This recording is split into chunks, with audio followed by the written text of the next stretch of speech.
Corona की सुई से किसी भी युवा की नहीं गई जान। युवाओं को कम उम्र में हार्ट अटैक का निकला ये कारण। आखिर कौन सा है वो कारण और कैसे करें उससे बचाव, ताकि आपकी भी जान को ना हो खतरा। जानिए हमारी इस रिपोर्ट में। पिछले दिनों देखा गया कि हमारे देश में अचानक से काफी सारी मौतें होने लगी। अचानक होने वाली इन मौतों ने हर किसी की चिंता को बढ़ा दिया था, क्योंकि काफी सारे लोग ऐसे भी थे जिनकी मौत अचानक से हो गई हो, लेकिन उनको किसी भी तरह की कोई बीमारी नहीं थी, ना ही वो पहले से बीमार चल रहे थे। इसके बाद जब इन चीजों को सरकार ने देखा तो सरकार को भी काफी चिंता हुई, क्योंकि ये संख्या 1 या 2 की नहीं थी, ये संख्या कई 100 लोगों की थी। इन मौतों के पीछे काफी सारे लोग अनुमान लगाने लगे कि हो सकता है इन मौतों की वजह कोरोना का टीका हो, जो कि हम सभी ने कोरोना के दौरान लगवाया था। ऐसे में देश में लगभग सभी लोगों ने कोरोना का टीका लगवाया था, जिससे उनके मन में भी वह आने लगा कि आज तो भले हमारे शरीर में किसी भी तरह की कोई बीमारी नहीं है, लेकिन हो सकता है हमारी भी इसी तरह से एक दिन अचानक से मौत हो जाए। इन मौतों के पीछे खास बात यह थी कि इंसान को इलाज करवाने के लिए अस्पताल ले जाने तक का मौका नहीं मिलता था।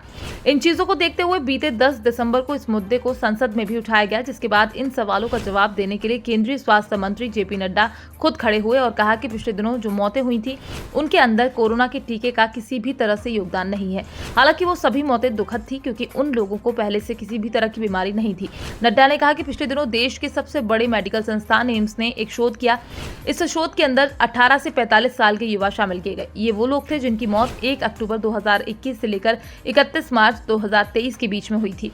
इस स्टडी को देश के 19 राज्यों के अंदर 47 अस्पतालों के द्वारा किया गया था, ताकि पता लगाया जा सके कि आखिर इस तरह से देश के युवाओं की अचानक मौत क्यों हो रही है।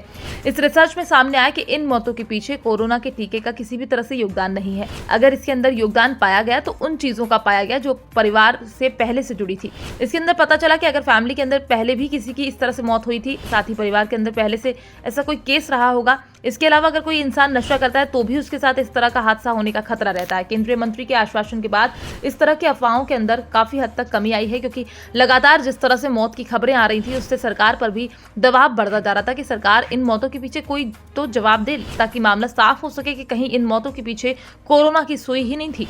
लेकिन जब सरकार खुद सामने आई है, मंत्री ने संसद के अंदर ये बात रखी है, तो कहना गलत नहीं होगा कि हमें भी मान लेना चाहिए कि इन मौतों के पीछे कोई और वजह हो सकती है। इन मामलों के अंदर तूल इसलिए भी देखने को मिल गए क्योंकि देखा गया कि इस तरह से जिम करते समय या अन्य काम के दौरान कई सेलिब्रिटी भी मौत के मुंह में समा गए, जिन्हें लाखों लोग देखना और सुनना पसंद करते थे, जिनके मामले भी सोशल मीडिया पर खूब चर्चा में रहे। खास बात यह है कि ये स्टडी देश के सबसे बड़े मेडिकल संस्थान एम्स के द्वारा की गई। साथ ही ये रिसर्च देश के लगभग सभी राज्यों में की गई है। इससे कहा जा सकता है कि ये रिसर्च सरकार ने काफी गंभीरता से करवाई है, ताकि लोगों के मन में चल रहे भ्रम को स्पष्ट किया जा सके। Bureau report, PDN news.